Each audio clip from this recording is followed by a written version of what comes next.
There is a company that manages more money than any other on earth, roughly $10 trillion, a number so large it stops meaning anything.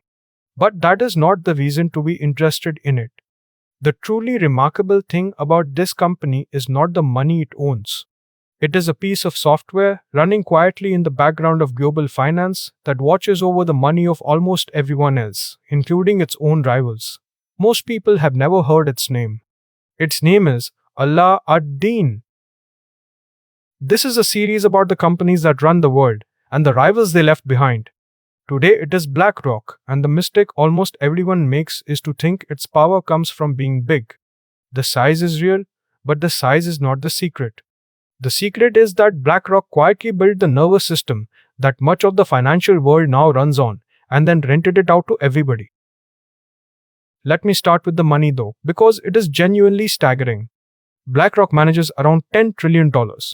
That is more than the entire annual economic output of every country on earth except the United States and China. Through this, it is one of the largest shareholders in a huge share of the world's biggest companies, holding meaningful stakes in firms you use every single day, from 3 or 4 different industries at once. But here is the crucial thing about that money. Most of it is not BlackRock's.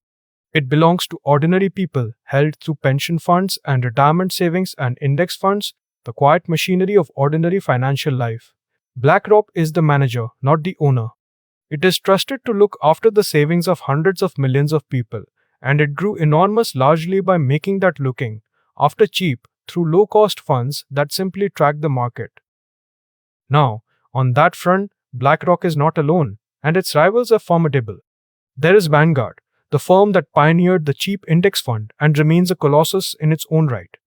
There is State Street, the third of the giants.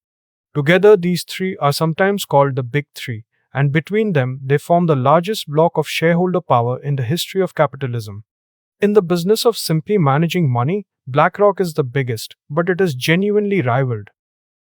So if that were the whole story, BlackRock would be merely the largest of several giants, powerful but replaceable. What makes it different, what makes it uniquely woven into the world, is the thing that has almost nothing to do with the size of its funds. It is that software I mentioned. It is Ala ad-Din. Ala ad-Din is, in plain terms, a risk management system. It watches enormous portfolios of investments and constantly asks a simple, vital question. If the world changes, if interest rates jump, or a currency collapses, or a market crashes, how much money is at risk here? And where exactly is the danger hiding? It runs endless simulations of disaster so that the people managing the money are not flying blind. For a large investor, this is not a luxury. It is the difference between seeing the storm and being surprised by it. And here is the part that turns a useful tool into genuine power.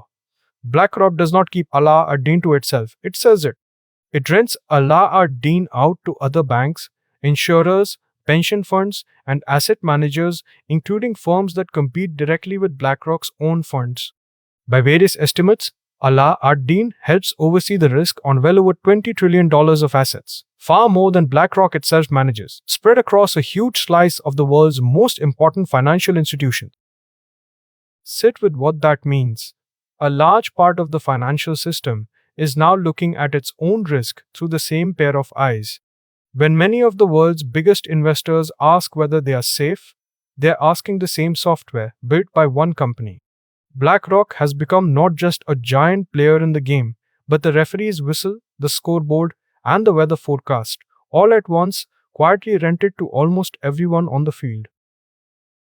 Of course, Ala ad-Din has rivals too, and it is fair to name them.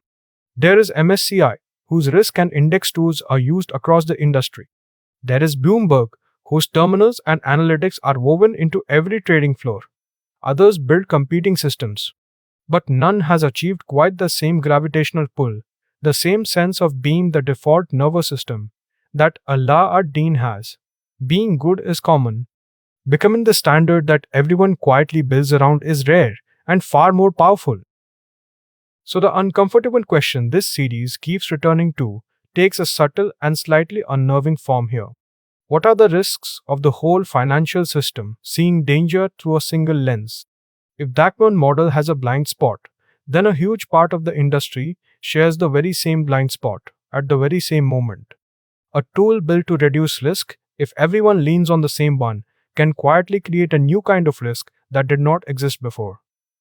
A monoculture of thinking. Now, to be fair, this is not a story of villainy, and it is important to say so clearly. Aladdin genuinely makes finance safer for the people who use it, most of the time. BlackRock did not conquer the world through some grand conspiracy. It simply built a very good tool, priced its funds very cheaply, and kept showing up reliably for decades until it became woven into everything.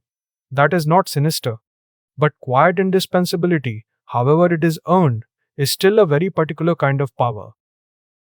And that is the deeper lesson, the one this series keeps meeting in new clothes. The most durable power is rarely the loudest. BlackRock's true grip on the world is not the $10 trillion that make the headline. It is a piece of risk software that no headline ever mentions, humming away inside the institutions that hold your pension, your insurance, and your savings, all of them increasingly watching the same weather, forecast by the same quiet machine named after a genie in a lamp.